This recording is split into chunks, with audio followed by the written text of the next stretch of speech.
I'm Natalie, and today I'm teaching you how not to go broke trying to build generational wealth.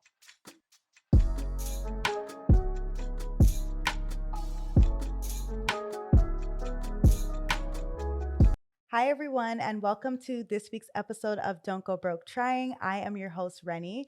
And if you are new here, let me tell you a little bit about the show. This show is all about how to not go broke trying to live your best life. So, on this podcast today, we're going to be talking about how to not go broke trying to build generational wealth.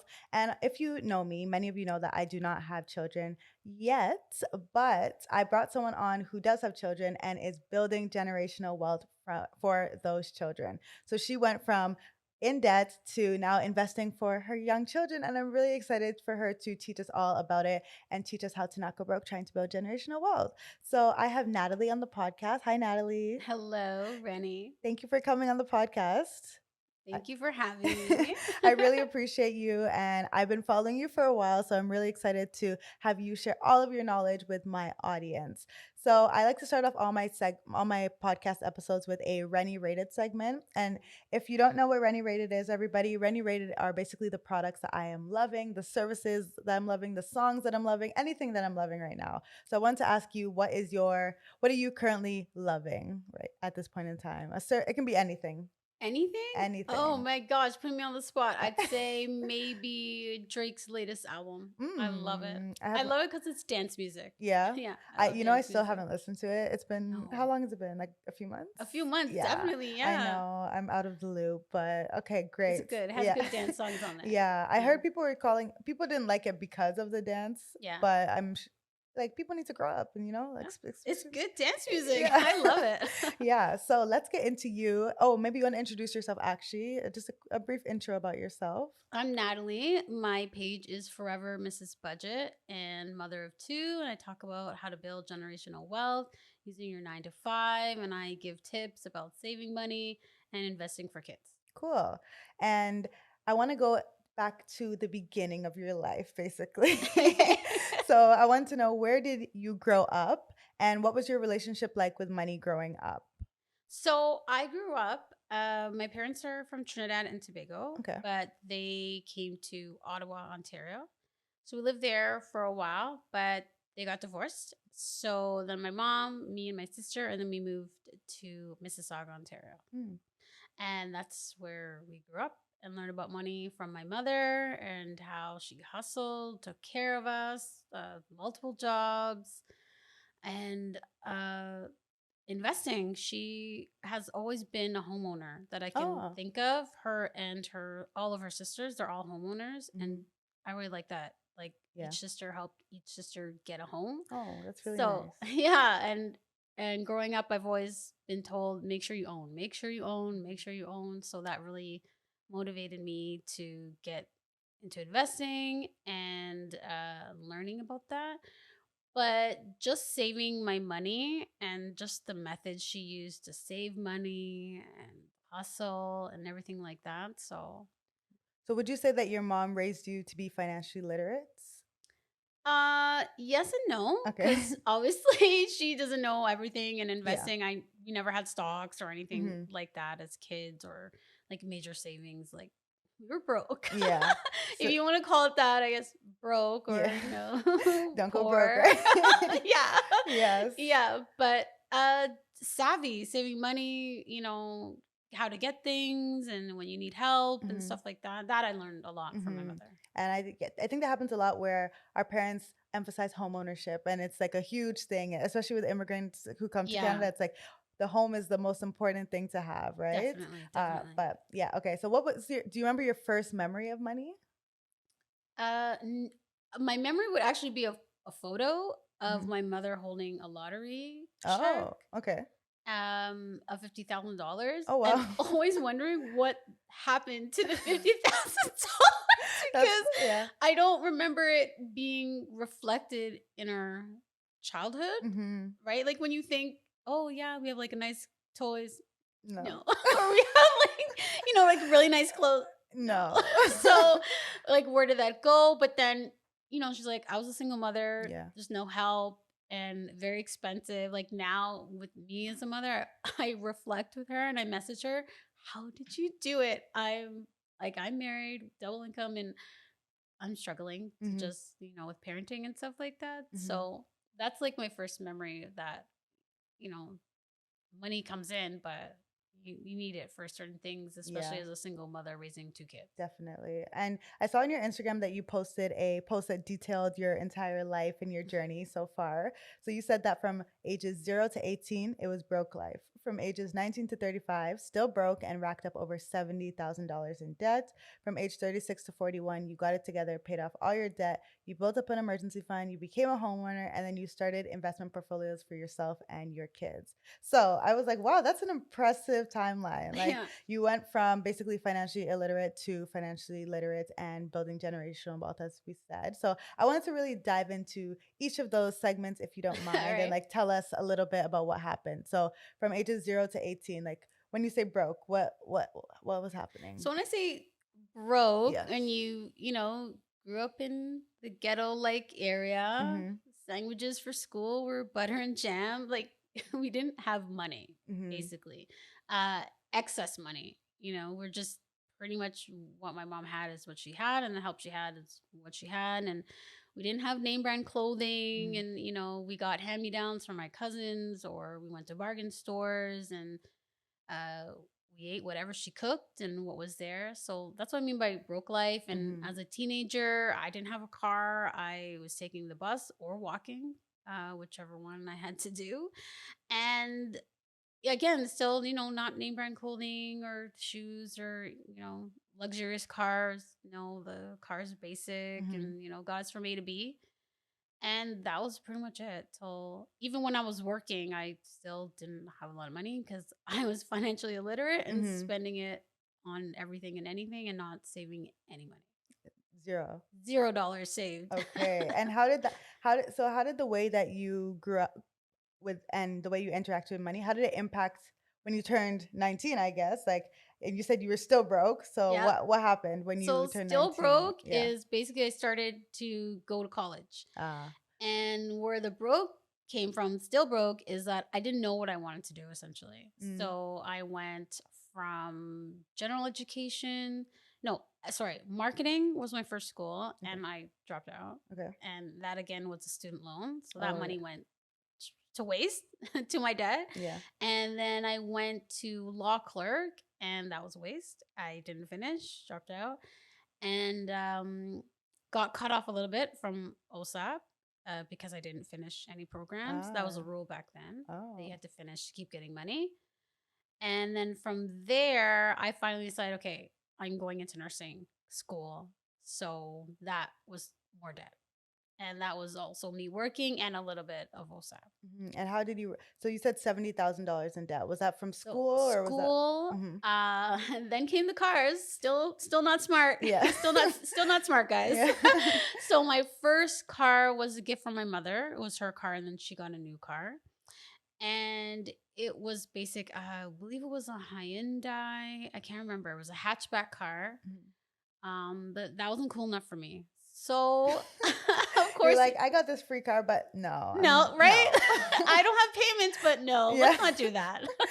Let's go into debt. Yeah. So, from there, I got a car, a Pontiac G5 hatchback. Okay. And that was a lot of money, and I didn't have good credit. So my first car that I financed by myself, the interest rate was 21.99% on a car. Oh my gosh. On a car. Yes. So you can imagine 21.99%. I was racking in the interest and the debt. And the dealership said, if you do 1 year straight payments without missing a payment, then you can refinance into a brand new car. Yeah, here we go. Yeah. More debt. And we'll lower the interest rate. So I did that, and I did a whole year, refinanced, and got into a new interest rate, and that was 3.99%. Oh, wow. Okay. So that's definitely better. Way better. Right? Way better. But you can imagine I went from one car to the second car. So the debt from the first car carried into the second car, and that's even more debt. So the car debt was around, at the end, maybe 45 grand. And yes, that I still have that car today. It's paid off, but that car is the one I drive right now.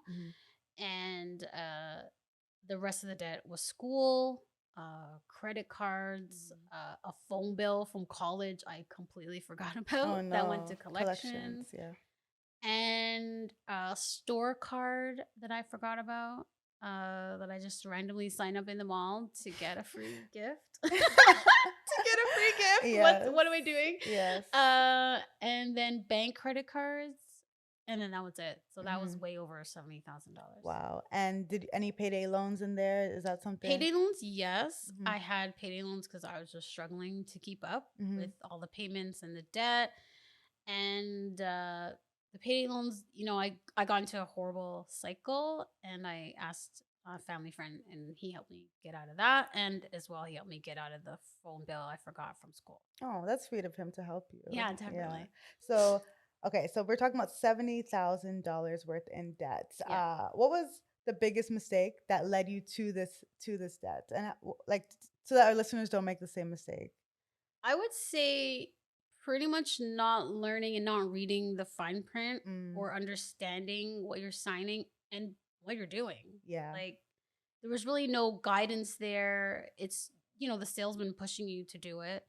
There's no one there on your side advocating for you, saying, you know, you're going to be you make this much amount of money a year, and now you're taking on another car debt at 20,000 or 20% interest. Yeah, at 21.99% interest. And I didn't know the calculations on that. All I saw was the low payment that I was paying, the low payment. And that's really obviously on my fault for not understanding, but as well as the education in the school system, where you don't even learn that at all. Trash education system. Yeah, we don't learn that at all. Budgeting, finance, like that. So it's really about learning and advocating for yourself to fully understand what you're signing, what you're getting into, and how it's going to affect you.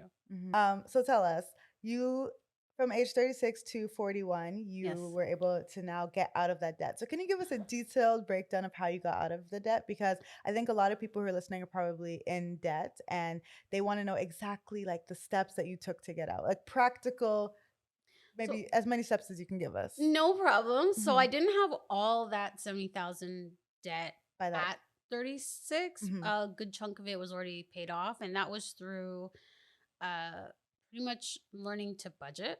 Okay. And which is why they call you Forever Mrs. Budget. Yeah. And organizing my bills, figuring out what was on my credit report, all the interest rates, and making steps and monthly payments, and working extra and sacrificing. And my husband came into the picture. We got married when I was 35. So his debt is my debt. And but all together, our combined debt was maybe like, I don't know, like over 60,000, 70,000. It was a lot. But we came together and decided that we're going to pay off each other's debt. So it's not like his income, he's responsible for his debt. My income, I'm responsible for my debt. No, we combined everything. I helped pay down his debt, and his income helped pay down my debt. So that was one thing that we did. And it was, honestly, it's a lot of budgeting, a lot of sacrifice. Now with the pandemic, you know, people didn't really have anything to do and nowhere to go. So that was a lot of, you know, not spending money, right? Yeah. So we actually kind of had a pandemic life. Like at the beginning, we didn't go anywhere. We didn't do anything. Yeah. We just focused on one debt at a time and just was paying it off. And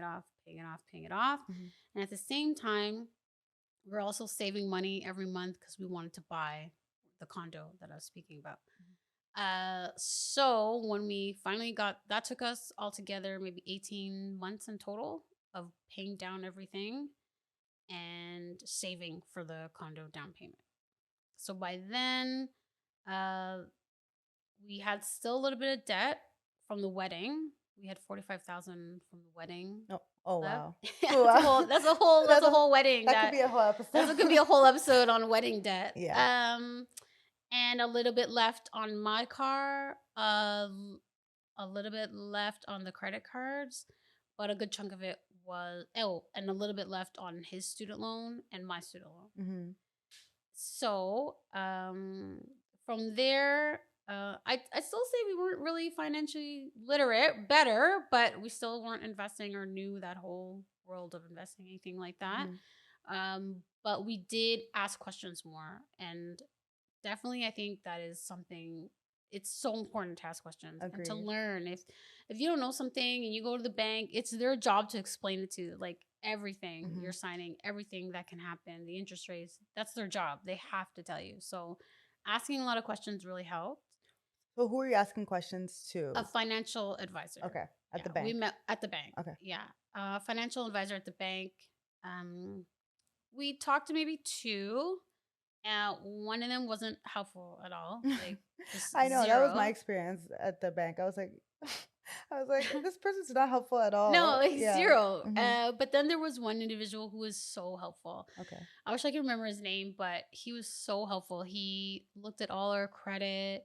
He told us what to do, step by step, what to focus on. He explained pretty much debt avalanche. We do the high interest rate, go from there. And how much we need for down payment, how we can get our condo, stuff like that. So he was really helpful, and that we really liked. So working together as a team, got that done. And then we got the condo. And the rest of the debt was paid off when we sold the condo at a profit. So when you were looking at your debt, so say you have $70,000 of debt and you're looking at it, what are some steps that you took? So did you call any lenders to like negotiate interest rates? Was that something that you did? Definitely. Okay. So looking at all the debt I had for my husband, I had a budget sheet and I had all the information down there, and I was living on a cash budget because my spending was so bad, my debt was so bad. Can you explain what a cash budget is for? So cash budget, basically when you get paid, take out everything from the bank, take out all your cash, everything, and divide it up into envelopes or jars, whatever you want to use, and categorize them for the bills you got to pay, food, essentials, of course, a little bit of fun, and then the extra cash is for debt. And if that's not cutting it, then go make more money. Yeah. Sell something, part-time job, hustle, then that's also what I did. So, sorry, where were we again? You were so you called up all the creditors. Yes. Yeah. So next, I definitely called to see if I can negotiate some bills down, how to pay off some credit cards. Does that work? When you call them negotiate bills to people, are they honestly, on the vibe that I got when I called is that they're shocked that I'm actually calling. When you call a creditor, most people don't. It's the creditor calling you. Yeah. Trying to get their money, but it's rare that people call the creditor to negotiate and get something and get right with their finances. So it's a little bit of a shock. But they do work with you. Some definitely don't. They don't care. They want their money, right? But it's worth it to try, right? It's worth it to try, definitely. And working out payment plans. And I actually ended up closing credit cards because it was just so bad that the interest rate I wouldn't have been able to pay everything off. I know people say don't close credit cards because your credit history, but if you're spending so bad that sometimes you just have to do that to get back on track. Yeah, personal finance is really personal. So I would say everyone, for the most part, you don't want to close credit cards, but you need to know yourself. You need to know yourself. Exactly. That's exactly it. You need to know that, you know what, I got to close this. I'll just keep spending it and not learning my lessons. So. Exactly. Definitely calling creditors, calling collections, find out what I can do, and I went from there. And then you chose a debt repayment plan. So you said you chose the avalanche method. Could you explain kind of what the avalanche method is for those who may not know? So the avalanche method is paying the highest interest rate of whatever bill, credit that you owe, and pay that down first. So all the money goes towards that, all the extra money. Do you pay the minimums on each? Yes. Okay. And then the minimums on the rest of the cards or the debt owing. So for somebody who's listening, maybe you have 3 credit cards or 3 different loans, let's say, and the interest rate on one is 10%, the interest rate on the other is 15%, and the interest rate on the other is 20%. But you're going to go for the one that's 20% and pay as much money as you can towards that every month, and then go to the 15%, whatever I said, and then go to the 10% one. Right. But you're paying the minimums each month on each one. On the lowest interest rates one. Yeah. And the highest interest rate one, you're paying as much as you can to bring that down. Mm-hmm. And the rationale behind that is that the interest rate will be climbing so much on the highest one that you're losing more money if you're like trying to pay off the lowest one first, right? Okay, cool. And then did you do anything else? Like, did you increase your income? Because Definitely. I know it's one thing, like everyone talks about, oh, you can budget your way out of this, but like realistically, realistically, you need to make more money. Yeah. I mean, the debt and the interest rates alone, you're not making that money. No. So you have to make more money to get out of debt. So did you pick up any like side hustles, or what were you doing to make more money? Babysitting, babysitting children with special needs, and getting extra shifts for work. Okay, yeah. That was really it. So you had to hustle, right? I had to. Yeah. Like, I had to.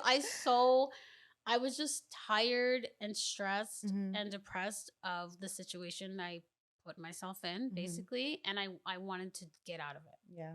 And along the way, were you tracking your progress at all? Oh, definitely. Just to make sure that things were getting paid off one by one, and the balances were going down, and that's what I wanted to see in the direction I wanted to go in. Yeah, and I think for everyone listening, if you do track your progress, it's a way to kind of motivate you to keep going, you know? Yeah, definitely. It's good to track because, again, as you said, sometimes creditors mess up. You may make a payment and they may not record it. So it's important for you to be tracking your progress, but then it's also important for you personally to like see those little wins. Like, oh, I just paid off this credit card. Now we're moving on to the next one. Yeah. My debt went from 40K to 36K. You know, like I feel like those little wins can really help somebody. Agreed. So you also said that between this 36 to 41 age, you had an emergency fund that you started building. So can you tell us what an emergency fund is and how you started building this emergency fund? So an emergency fund is cash that you have in a savings account for emergencies like your tire blows or water damage, appliance breaks down, or medical emergency.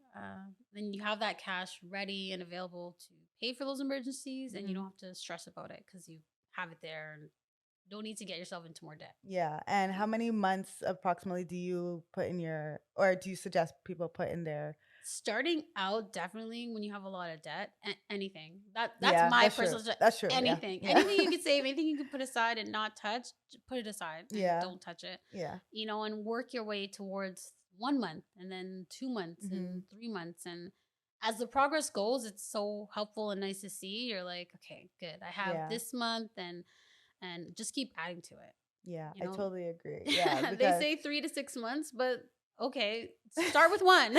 Start with 1 month. Start with literally anything that you can put in there. Yeah. And for those listening, I would say make sure you don't invest your emergency fund. I think that's a big mistake that I see people doing where they're like, oh yeah, I have this investment that if anything happens, I can just tap into the investment. But what if the market's down like it kind of is right now, you know? Then you're going to be pulling out your investments at a loss. So I don't recommend that at all. So your tag name is Forever Mrs. Budgets. So you told us what got you started budgeting, but are there any methods of budgeting that you can tell us about just for the listeners if they want to start budgeting? Many methods of budgeting. Cash envelope, which we talked about. And the 50-30-20. So 50% to needs, 30% to wants. I don't want to say wants. I feel like I'm messing it up already. I think it's wants. But 20% is like if you have a lot of debt, it's for debt. Okay. And Okay, let me read it off of Google. Let's see. 50-30-20 rule is one method of budgeting that can keep you aligned towards your saving goals. So 50-30-20 is, it doesn't even explain it in this article. Definitely sure it's 50%. Okay, it says 50% is essentials, 30% is wants, and then 20% is savings or debt, as you said. So you would just put, and that's how so that's a guideline. I'd say it's not like a hard and fast rule for everyone, but that's a way for you to structure your budget essentially. Yeah. And are you a paper budget? Do you budget on paper or apps I am an Excel template budgeter and zero-based budgeting. What is it called? Zero-based budgeting. Okay. Can you explain what that is? Definitely. So that is pretty much all of your income minus all of your bills, savings, and investing, and it comes out to zero at the end of it. Yeah, that's exactly what I do, actually. I think I feel like it's the best way to budget because it assigns a value to every dollar. Every single dollar has a purpose. Yeah, exactly. Exactly. So it's like, okay, I have, say I make $1,000 and I'm like, okay, 500, this is an unrealistic, very unrealistic numbers, but let's say $500 is for my rent. And then I say $200 is for my food and this, and like every single dollar has a job each month. Yes. So it's like, you have no excuse, and you even allocate money. Okay, this much is going to go to fund each month. There's every single dollar has a job, and I think that's one of the best ways to go about it. I definitely agree. Yeah. Okay. So now let's get into the fun part: generational wealth and building generational wealth. So now that you've built your emergency fund, you started budgeting. Now you are investing. So how did you start investing? So I started investing with my brother. My brother is younger. Mm-hmm. And he would nonstop pester me and my sister. Mm-hmm. Well, you guys need to start investing. Are you starting investing? Look at this stock. Look at this, mm-hmm. nonstop. And we're like, no, we're not doing that. And I don't want to lose my money. And we're all stressed out about it. Mm-hmm. And just pretty much the more he pushed and talked to us about it, like, okay, let's see what he's talking about. Yeah. So I learned to invest. He actually sent me like this whole YouTube series free on how to learn investing. And I loved it. Like everything I was learning, everything he was talking about was right. And I started investing that way. Cool. I opened up a brokerage account for myself and started investing my money in stocks and ETFs. Nice. And ETFs, for those that don't know, are exchange traded funds, and it's basically a group of companies. So when people think investing, I think they often think you have to pick one company and like put all your money in that one company, but you can actually pick a group of companies, and it's basically a very diversified portfolio compared to just putting your money in Apple, for example. Yeah. So yeah, I now invest in a lot of ETFs because I find it's so much easier than trying to research all these different companies. So as you said, fear is a big thing that stops a lot of people from investing, and I'm sure many people listening have not invested due to fear. So how did you actually get over that fear of investing? Learning, education. I think anybody who has a fear, it's because they don't know. They just think, I'm gonna lose money. Yeah, that's it. All my money's gonna go to waste, and I'll never recover. Mm-hmm. It'll be too much, and it's really learning about it and understanding that there's losses, but there's also gains, and the market fluctuates, and a lot of it is language you probably don't understand, never heard of, but it's really simple once you learn it and understand it. That investing is not complicated. It's really not, and it's for the long term. So yeah. Definitely. Are there any resources that that people can use other than your page, of course? Definitely. And your page, yeah. Go to our Instagrams or I'll leave them in the show notes. The YouTube series is by Canadian in a T-shirt. Okay. And it's called Millennial. He has a playlist. And it's like Millennial Investing and Learn to Invest. So there's like 36 videos. Oh, wow. Very detailed. It's so detailed. He goes through everything. And I watched the whole series. It was great. Yeah, so do you currently do self-directed investing, or do you do robo-advisor? Do you do both? So for my retirement, it's self-directed. Okay. And my husband's as well self-directed. But for the kids, I do robo-advisor with Wealthsimple. Nice. I have a mixture as well. So I also, and for those who don't know, robo-advisors are essentially an algorithm or a robot that is going to invest on your behalf based on different trends that they see. And with Wealthsimple, they purchase different ETFs. So yeah, that's what I do. And so far it's going well. The market is not looking too hot right now, but but we know that it's getting better. Oh yeah. No, I'd say it's getting better. Yeah. Oh yeah. From the start of the year. Definitely. Yeah. Oh yeah. 100%. But overall, I think 2020 was a good year for the markets. 2021 was amazing. And then this year was like, but imagine starting now and getting in at these numbers. Amazing. Right? Amazing. Yeah. So yeah. But one thing about us is we consistently invest. So we're talking about generational wealth, and it's one thing for you to build your portfolio, but you're also building one for your children. So for the parents who are listening, can you teach them, or can you tell us how you have built your portfolio for your kids? What avenues are you using to do it? No problem. So I use the Registered Education Savings Plan. It's an investment account. It also runs as a savings account where you cannot buy stocks or ETFs or anything like that. It is an investment account and it is run by a Wealthsimple, and they use a robo advisor, and they pick based on your risk level. So when you open the account, they're going to ask you questions, income, family income, assets, stuff like that, kids information, and how long you plan on investing. And basically, they use those numbers to determine your risk level. And they'll use that risk level and then buy certain ETFs based on the risk level you chose. Now, when I put in all my information, the risk level was like medium, but I'm going to be investing for the kids for 18 years when I started. So I put it to all the way to level 10 to growth. To mine too. Yeah, because it's for the long term. And they do ask you, are you sure? And they go through it. And I like Wealthsimple because anything they do, they explain it. Yeah, very simple terms. Extremely simple terms. Extremely simple terms. Yeah. So I did change it to the risk level of 10, and I love the ETFs that they're picking. You can always look it up and understand. I love all of them. And I invest monthly every month for the kids. Nice. And if somebody is listening who is a parent and they want to do it themselves, what are there any tips that you would give them? Like they want to start investing right now for their kids. Definitely. You can also go the route of self-directed RESP. I believe you can do it with Questrade, and of course the big banks have it, but there are fees. So definitely look out for the fees, the trading fees, because they do cost a lot of money. But you can get self-directed and buy your own stocks or ETFs for the kids. And my advice would be just to diversify. Yeah. And why is it important to build generational wealth? Like, what is the point? Why do we need to leave our kids money, or what is the point? Why do we need to leave our kids money? Because a lot of people actually say, like they want their kids to like hustle and work for everything that they have, which of course your kids should work for things. But why do you think it's important to build generational wealth?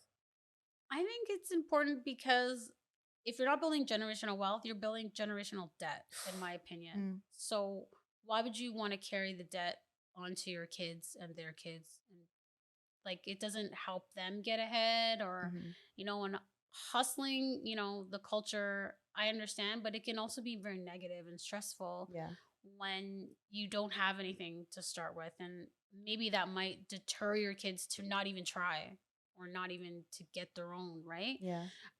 I mean, you're obviously not giving them the money and letting them do whatever they want and blow it. And, generational wealth is also education and learning and teaching them, things that you didn't learn and things that they can get into and building from there. And mostly at the times, when people pass on, that's when the big debt comes and all the expenses. And then the children are left with a GoFundMe page and there's no plan. And that's a lot on the children and the adults who are left behind to deal with that. Definitely. And I don't want to build myself. I don't want to build a generation of debt. I want to learn about financial literacy and grow from there and teach my kids. And then they're going to know 10 times more than I'll ever know. And then that generation will learn even more. I think that's good. Yeah. From my lens, I see it the same way. And it's like, why would you not want to give your kids a leg up in this world? Right.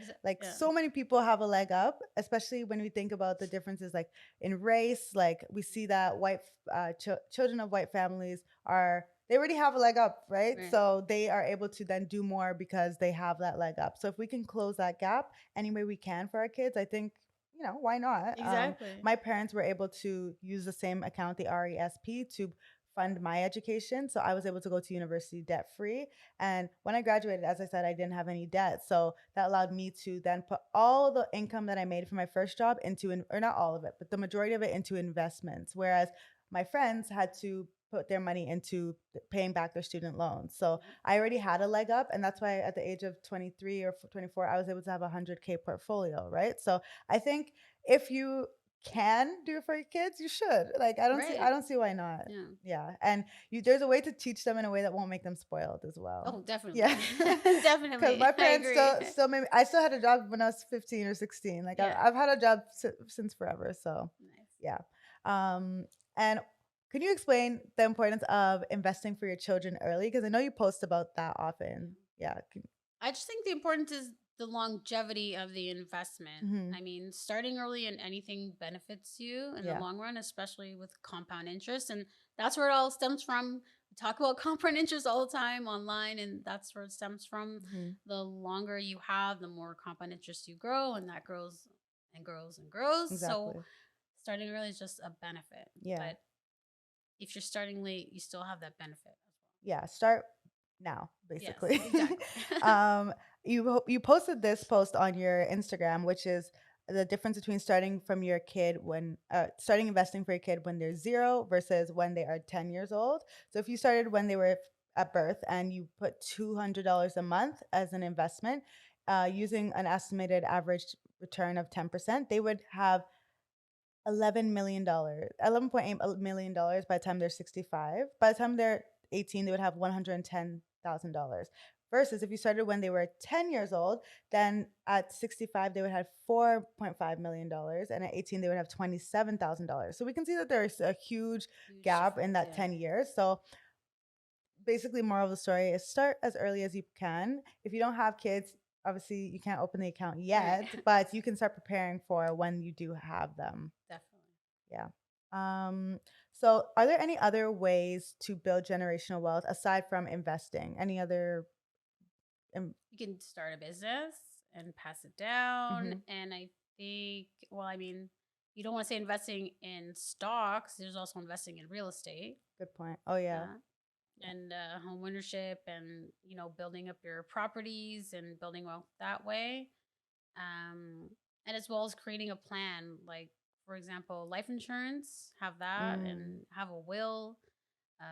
And teaching and learning and doing better for the kids. Yeah. And also just I think raising your kids in a household that is loving and kind, like that makes a big difference right? Yeah. So there are so many things that you can do to help your kids to have a leg up when once they are out of your home. So the last question, or actually one more question. Okay. What is your ultimate goal when it comes to building generational wealth for your children? So it seems very basic, but to do better than I did, and then for me to do better than my parents did. I love it. Yeah, that's it. Yeah, and then for their children to do better than they did. Yeah, and I think that should be all of our goals, hopefully, God willing. Okay, so my last question for you is: if there's one piece of advice that you give our listeners so they don't go broke trying to build generational wealth, what would that be? To not give up. There's so much, negativity and people don't have support. And, when you're trying to do better, friends don't like that or family doesn't like that. And keep going. Doesn't matter what anyone thinks. Keep at it. Yeah. Stay positive. Find people around you who are doing the same thing to keep going and just don't give up. Keep trying. I think what you mentioned about finding people around you is that's key. Yeah. Having people who have similar goals as you for their kids or they have the same mindset as you, I think will take you a long way. Because if your friends all want to spend lots of money all the time and they're not focused on investing at all, that's okay for them, but it may deter you and you may start doing the habits that they do. So if you surround yourself by like-minded people, it's definitely better, in my opinion. Agreed. Well, thank you so much for coming on the podcast. Could you please plug yourself? If someone wanted to find you, where would they find you? If you want to be found. Yeah, definitely. They can find me on Instagram at Forever Mrs. Budget. Perfect. And I will make sure to leave that in the show notes so that you can find her. And she posts every single day, I think. I try. Yeah, I try. I'm like, with 2 kids, I don't know how you do it because sometimes I'm like, I'm tired of posting. But I try to post. But yeah, I will leave all your info in the show notes and make sure you check her out. Check Nathalie out because she has a lot of great content on that page. So thank you all for watching. I hope that you enjoyed this podcast episode. Make sure to like this video if you're watching on YouTube. Make sure to subscribe to the podcast if you are listening on Apple Podcasts or on Spotify, and leave us a review if you like this, and also share on your stories. So tag Nathalie and I at Forever Mrs. Budget and at Exo Reni and at Don't Go Broke Trying so that we can reshare your posts. So thank you once again for listening, and we will see you in the next episode where we will be answering some of your questions. Bye, everyone.